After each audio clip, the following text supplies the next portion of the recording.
Assalamualaikum warahmatullahi wabarakatuh. Alhamdulillahi rabbil alamin. Wassalatu wassalamu ala rasulillahil karim Sayyidina Muhammadin wa ala alihi wa sahbihi wa dhurriyyatihi wa ummatihi ila yaumiddin. Wa ba'du. Faya ibadallah, usi nafsi wa iyyakum bitaqwallahi faqad fazal muttaqun. Fala tamutunna illa wa antum muslimun. Faqala ta'ala, ya ayyuhalladzina amanu taqullaha haqqa tuqatih wa la tamutunna illa wa antum muslimun. Saudara-saudariku, alhamdulillah berjumpa kembali di malam yang insyaallah mudah-mudahan senantiasa diberkahi oleh Allah Subhanahu wa taala, malam Jumat, dan semoga Allah menjadikan malam Jumat ini sebagai malam Jumat terbaik di antara sekian malam yang telah kita lalui. Pun demikian, seperti biasa kita awali jumpa kita di malam hari ini dalam kajian Aqsa Al-Quran Sunnah Solution dengan bermohon kepada Allah Subhanahu wa taala semoga Allah senantiasa berkenan menguatkan hidayah dalam jiwa kita untuk beriman sampai kita wafat menghadap Allah Subhanahu wa taala, dan semoga Allah berkenan mengikhlaskan seluruh amal ibadah yang telah kita tunaikan sampai dengan detik ini dan juga menerimanya. Dan tentunya seperti biasa kita berdoa kepada Allah Subhanahu wa taala untuk saudara-saudari kita yang sampai dengan detik ini belum beriman, belum bersyahadat. Semoga Allah kuatkan pada jiwanya untuk mampu memberikan bimbingan kepada lisannya agar bersyahadat sebelum ia wafat kembali menghadap Allah Subhanahu wa taala. Baiklah, kita akan lanjutkan kajian kita di malam Jumat dalam kajian rutin Aqsa Al-Quran Sunnah Solution. Kita masih dalam kajian ayat-ayat Allah Subhanahu wa taala yang tentunya tertuang dalam firman-Nya Al-Quran 30 juz yang telah kita tuntaskan pembahasan surah Al-Fatihah, dan kita telah masuk pada surah Al-Baqarah di pertemuan yang lalu. Kita telah masuki di ayat yang keempat, surah kedua, surah Al-Baqarah ayat yang keempat. Sebelum kita tajamkan bahasan kita mengenai ayat yang keempat di surah Al-Baqarah ini, saya ingin mengingatkan kembali bahwa pembuka surah Al-Baqarah menegaskan tentang dua hal penting yang mesti kita tanamkan dalam jiwa kita yang paling dalam. Pertama, jangan pernah meragukan kandungan Al-Quran. Jadi sebelum Allah menyampaikan detil firman-Nya, penjelasan dari atau rincian dari Al-Fatihah itu, Allah kembali menegaskan kepada kita, jangan pernah ragu dalam mengkaji, membahas, mendalami seluruh firman Allah ini. Sedikit saja Anda ragu, maka keberkahan, seluruh manfaat yang ada dalam Al-Quran yang dikaji itu, yang dibaca, yang dipahami itu tidak mudah kemudian untuk bisa dimaknai atau bahkan diamalkan dalam kehidupan. Dan tidak sedikit orang bahkan pandai bisa menghafalnya, paham isinya, tapi berat dalam mengamalkannya. Karena itu kaidah pertama, dzalikal kitabu la raiba fi, tanamkan dalam jiwa kita. Seluruh isi Al-Quran itu jangan pernah diragukan. Jangan diragukan otentisitasnya, validitasnya. Jangan diragukan kebenaran informasinya. Jangan diragukan mu'jizatnya, karena ia bersumber dari zat yang jauh dalam jangkauan kita, jauh dari imajinasi kita, tidak seperti yang kita bayangkan, dan tidak seperti dugaan atau bahkan tuduhan orang-orang yang tidak meyakini kenabian Rasulullah SAW sehingga menyoal Al-Quran, dan mereka pun saat ditantang oleh Allah untuk mendatangkan semisal Al-Quran namun tak bisa menghadirkannya. Karena itu kalau kita sudah yakin, maka Allah akan berkenan menjadikan isi Al-Quran yang kita kaji itu sebagai pedoman dalam kehidupan kita. Pedoman yang memudahkan segala urusan. Pedoman yang mengentaskan segala kesulitan. Pedoman yang mendekatkan pada kesuksesan. Pedoman yang menghadirkan kebahagiaan. Pedoman yang mendekatkan pada keselamatan. Seluruh makna ini tertuang dalam satu diksi saja, disebut dengan hudan.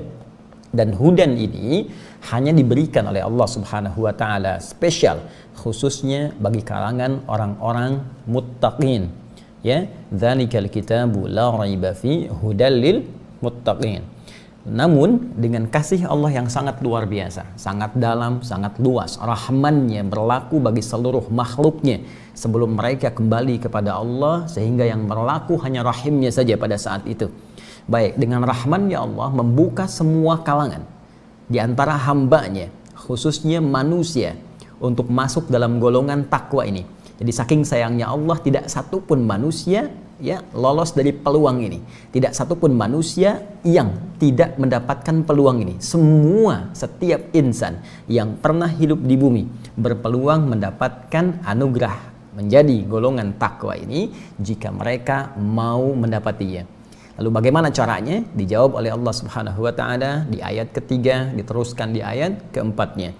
Alladzina yu'minuna bil ghaib. Maka syarat pertama kalau ingin masuk dalam golongan orang takwa yang memiliki kualifikasi tadi dan mendapatkan apresiasi yang telah disampaikan tadi. Orang takwa, orang yang mudah mendapatkan solusi dalam setiap persoalan. Rizkinya datang dari sisi yang bahkan tidak dia duga. Urusannya dimudahkan oleh Allah Subhanahu wa taala. Terangkum ini di Quran surah ke-65 di akhir ayat kedua, di awal ayat ketiga. Dan juga didekatkan pada kebahagiaan. Terangkum ini di Quran surah kedua Al-Baqarah di akhir ayat 189. Diberikan tambahan pengetahuan. Terangkum ini di Quran surah kedua di akhir ayat 282. Dan juga uraian-uraian dan limpahan anugerah lainnya. Maka syarat pertama, mesti mau beriman dulu pada Allah, walaupun saat di dunia ini belum tampak dalam pandangan kita. Nanti kalau bekalnya cukup, solehnya banyak, salahnya bisa kita tutupi, bisa kita tanggalkan, salah kita tinggalkan, soleh kita dekatkan. Ketika yang soleh sudah banyak, dibawa bekal pulang menghadap Allah, sehingga mampu kita menghadirkan kegembiraan di wajah, maka demikian dilukiskan dalam Quran surah ke-75 itu, Al-Qiyamah, di ayat 22-23. Wujuhu yawma idzin nadhirah. Pada saat itu, ada orang-orang yang wajahnya berbinar gembira, ya, dengan amal soleh yang telah ia siapkan sejak ia di dunia sebelum pulang menghadap Allah Subhanahu wa taala. Apakah kegembiraannya itu? Apa yang menjadikan ia begitu berbinar di wajahnya? Ila rabbiha nazirah, karena pada saat itu puncak kerinduannya yang tak mampu menatap Tuhannya saat di dunia, yang tak mampu melihatnya saat berada di alam dunia ini, ketika kembali diberikan kesempatan oleh Allah untuk menatap Allah Subhanahu wa taala, tentunya dengan rahmat Allah Subhanahu wa taala. Syarat pertama, beriman. Kemudian ia membuktikan imannya, sehingga dengan pembuktian ini Allah berikan ketenangan pada jiwanya, ya, dan keselamatan saat ia kembali kepada Allah Subhanahu wa taala di akhirat nanti dari segala ancaman-ancaman keburukan. Ancaman saat hisab, ancaman saat kiamat terjadi sebelumnya, ancaman saat kemudian akan melewati sirat, ya, dan puncaknya ancaman dari neraka. Maka diberikan rasa aman. Ya, karena itu akar kata aman, amina ya'manu amnan, kemudian ini berderivasi menjadi hibridah, ditambahkan hamzah di depannya menjadi amana yu'minu imanan. Ketika ia mampu beriman, maka diberikan rasa aman dalam jiwanya dan tentram saat ia kembali kepada Allah Subhanahu wa taala. Bagaimana mendapatkan ini semua? Maka ia harus mulai menenun amalan-amalan. Jadi setelah pertama dia lakukan iman kepada Allah dengan amalan hatinya, kemudian yang kedua menunaikan sholat dengan amalan fisiknya. Kita telah tuangkan penjelasan ini bahkan di 2 pekan yang lalu. Karena itu mohon izin setiap pekan saya tidak bosan mengingatkan, orang takwa adalah orang yang senantiasa meningkatkan kuantitas dan kualitas sholatnya. Cek kembali rekaman kita di pertemuan yang lalu. Ayo, sampai hari ini bagaimana kuantitas sholat yang telah kita tunaikan? Selain yang fardu, sudah berapa banyak sholat sunnah ditunaikan? Rawatibnya, ayo, sudah berapa komplit kita kerjakan? 2 rakaat sebelum subuh, 4 rakaat sebelum zuhur itu. Ya, kalau tak mampu 4, 2 rakaat, 2 rakaat setelah zuhur. Ya, ada 4 rakaat mutlak sebelum asar itu. Kemudian lanjutkan yang rawatib, 2 rakaat setelah maghrib, 2 rakaat setelah isya. Nanti saat masuk isya setelahnya ada 2 rakaat yang rawatib. Yang mutlaknya, malam tahajudnya. Itu baru kuantitas. Kemudian kualitasnya. Mau sampai kapan sholat tidak mengerti yang dibacakan? Mau sampai kapan sholat tidak paham ruku yang dibacakan, sujud yang diungkapkan? Ya, maka kita belajar setiap pekan, pasang target saja. Ya, pasang target setiap pekan. Pekan ini saya ingin istiftah paham. Pekan depan Al-Fatihah mengerti. Pekan depannya lagi ruku mengerti. I'tidal paham sampai sujud sampai dengan salam. Jika sudah mencapai puncak dari semua itu, maka silahkan Anda nilai perbedaannya dengan sebelum Anda melakukannya. Akan terjadi perbedaan yang sangat luar biasa jauh. Ketika lisan Anda berucap Allahu Akbar, pikiran menerjemahkan Allah Maha Besar sehingga setan tidak punya peluang mengganggu pikiran kita. Ya, sulit nanti akan terjadi ketika Anda berucap Allahu Akbar, pikiran otomatis menerjemahkan Allahu Akbar. Maka pikiran mengatakan Allah Maha Besar. Dan kita mempersempit ruang setan untuk menggoda. Karena Nabi memberi isyarat ketika Anda mulai bertakbir Allahu Akbar di hadis Abu Daud, kata Nabi, fayaqulu syaitanu, maka syaitan mulai berkata, udhkur kata, udhkur kata. Ingat ini, ingat itu. Nah, maka jangan heran kalau Anda mulai bertakbir, Anda bisa mengingat apa yang tidak ingin Anda ingat. Nanti saat sholat Isya, ya, begitu Anda takbir, Anda bisa ingat keterangan saya ini. Itu setan, bukan saya. Ya.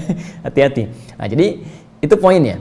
Kemudian hati Anda memberikan rasa, ya. Kemudian memberikan nilai. Ketika lisan berkata Allahu Akbar, pikiran menerjemahkan Allah Maha Besar, hati meresapi, merasakan. Ya Allah, aku menetapkan Engkau yang Maha Besar setiap hari, ya Allah. Namun terkadang aku masih merasa besar dalam kehidupan. Sombong terhadap pasangan, merasa yang paling hebat dibandingkan dengan tetangga. Demikian seterusnya. Sehingga dengan itu, ada kepasrahan pada jiwa, ada rasa taubat. Saat itulah Anda mengatakan, Allahumma ba'id baini wa baina khatayaya. Ya Allah, aku merasa banyak salahnya. Aku mohon pada saat ini, jauhkan aku dengan kesalahan yang aku perbuat seperti Engkau jauhkan terhadap timur dengan barat. Atau Anda baca wajah tuh dan seterusnya. Jelas. Salat, cek. Kalau sudah bisa maksimal amalan fisik, naikkan yang ketiga, amalan harta. Baik ya? Amalan hati, amalan fisik, amalan harta. Wa mimma razaqnahum yunfiqun. Saya pun telah uraikan ini dengan panjang dan sangat lebar. Silahkan cek kembali di uraian yang lalu. Kemudian, jika telah berlatih ini, ya, hati-hati, kalau sudah belajar ilmunya, maka siapkan prakteknya.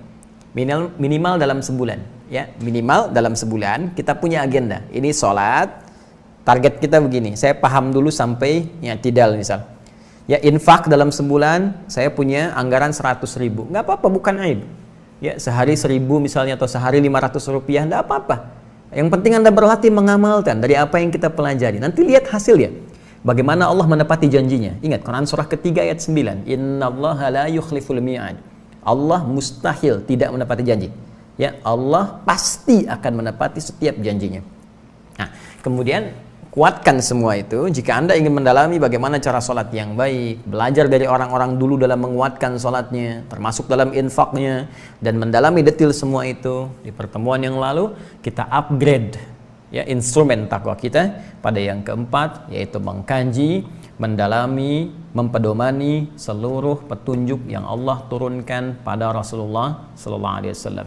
Maka Allah berfirman, "Walladzina yu'minuna bima unzila ilaik."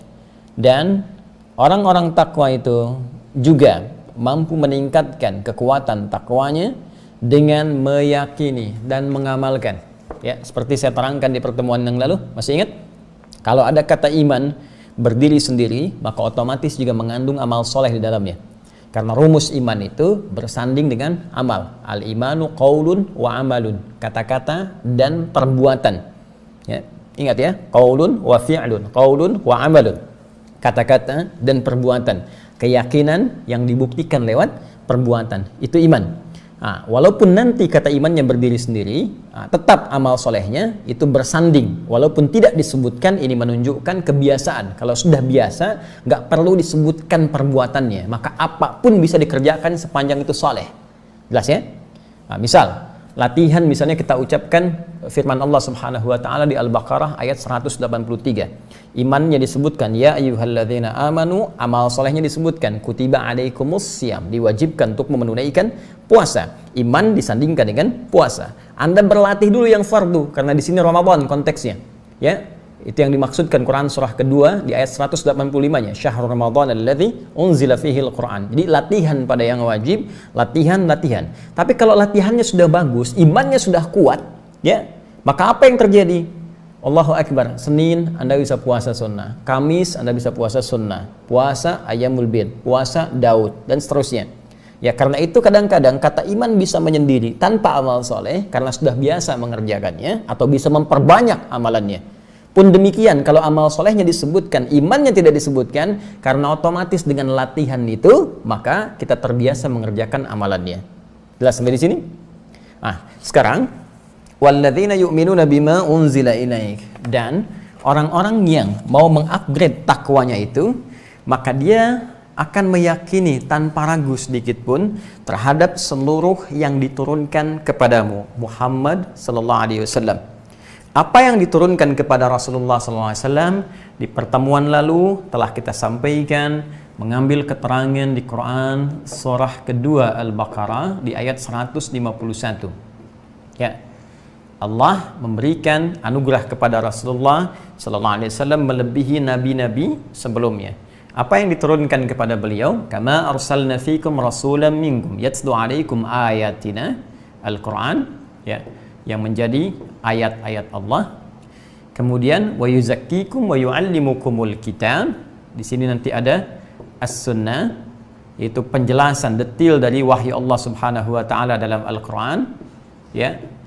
As-sunnah atau al-hadis, ya. Al-hadis berupa nanti keterangannya lawan dari Al-Quran. Al-hadis, Al-Quran qadim, Al-hadis jadid, bersumber dari Nabi sallallahu alaihi wasallam dan diilhamkan oleh Allah Subhanahu wa taala. Jika menjadi tuntunan kehidupan disebut dengan sunnah. Kemudian ada hikmah, ya. Wal hikmah. Hikmah saya pernah sampaikan bisa terbagi kepada dua bagian. Bisa berupa akhlak, ya. Akhlak yang nanti masuk ke sini bahasan tazkiyatun nafas dari kalimat Al-Quran wa yuzakkihim, ya. Tazkiyatun nafas. Jadi menyucikan jiwa. Kalau jiwanya sudah bersih, nafsunya sudah bisa ditekan, fujurnya ditekan oleh takwanya, jujur mampu menekan dusta, ya, rendah hati, tawadhu, mampu menekan kesombongan, demikian seterusnya. Kalau mampu ditekan, nafsunya sudah bersih, maka yang keluar jiwa kebaikannya. Itu yang dimaksud Quran surah ke-91 ayat 7 sampai 10. Wa nafsin wa ma sawwaha fa'alhamaha fujuraha wa taqwaha. Qad aflaha man zakkaha. Ya, kalimatnya zakka. Jelas sampai sini? Baik. Kemudian juga hikmah berupa pengetahuan. Ya, bisa berupa ilmu, pengetahuan yang belum kita ketahui. Firman Allah, wa yu'allimukum ma lam takunu ta'lamun, dan Allah mengajarkan kepadamu, ya, supaya engkau bisa menyampaikan pada umatmu apa yang belum mereka ketahui. Jelas? Baik. Karena itulah kemudian ketika seseorang diberikan hikmah oleh Allah Subhanahu wa taala disebut sebagai pemberian yang sangat besar. Wa may yu'tal hikmata faqad utiya khairan katsira. Ini yang disampaikan pada Rasulullah sallallahu alaihi wasallam secara umum. Ya, secara umumnya.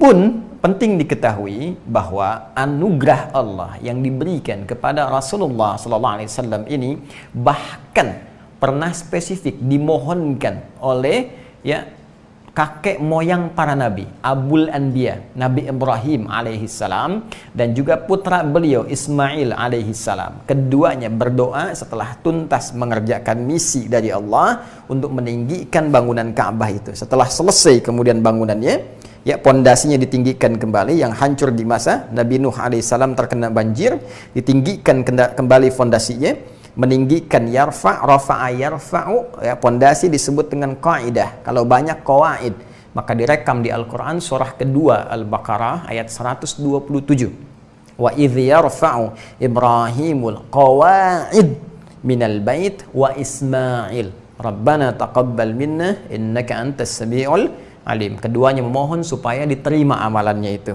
Namun setelah itu di ayat 129 khususnya, kemudian keduanya berdoa, Rabbana wab'ats fihim rasulam minhum yatlu alaihim ayatina, ya, wa yuzakkihim wa yuallimuhumul kitaba wal hikmah. Ya, perhatikan, wa yuzakkihim innaka antal azizul hakim.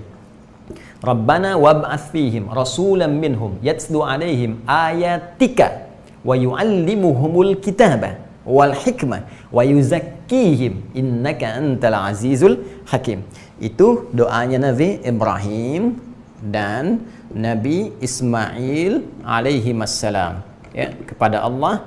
Ini kurang lebih 29 sampai 30 generasi sebelum kelahiran Rasulullah sallallahu alaihi wasallam. Setiap generasi bisa sampai ribuan tahun. Ya, jadi kalau kita urutkan Nabi Muhammad SAW bin Abdullah, bin Abdul Muttalib, bin Hashim, bin Abdul Manaf, ya, bin Murrah, bin Qusay. Kita ulang ya, supaya Anda sama-sama berhitung, fokus. Muhammad sallallahu alaihi wasallam bin Abdullah bin Abdul Muttalib bin Hashim bin Abdul Manaf ya bin Murrah bin Qusay bin Kilab bin Ka'ab bin Ghalib bin Fihir bin Malik bin Nadar bin Kinana bin Khuzaimah bin Mudrikah bin Ilyas bin Nizar bin Mudar bin Ma'ad bin Adnan bin Addi bin Adri bin Muqawwam bin Nahur bin Tarikh bin Ya'rub bin Yasjub bin Nabit bin Ismail alaihissalam bin Ibrahim alaihissalam. 29 sampai 30. Nah, ini kalau dikalikan ribuan tahun berapa dapatnya? Nah, saya ingin tunjukkan begini, bahwa saking pentingnya misi Rasulullah SAW ini, dan saking pentingnya, istimewanya apa yang akan diturunkan Allah kepada Rasulullah, itu sampai dimintakan oleh dua nabi utama sebelum kelahiran Nabi Muhammad SAW. Ya, sebelum kelahiran Nabi Muhammad SAW, itu sudah dimintakan. Ini Al-Quran, As-Sunnah, hikmah dengan isi akhlak dan ada pengetahuan. Baik, dari sini kemarin telah kita uraikan bagaimana kita berinteraksi dengan Al-Quran. Ada bacaan, qiraah, ada tilawah, pendalaman, ada juga kemudian tahfidz, hafalan. Nah, hari ini kita coba akan dalamkan ya dengan memberikan beberapa contoh referensi untuk bagaimana mengkaji Al-Quran ini supaya benar diamalkan dalam kehidupan.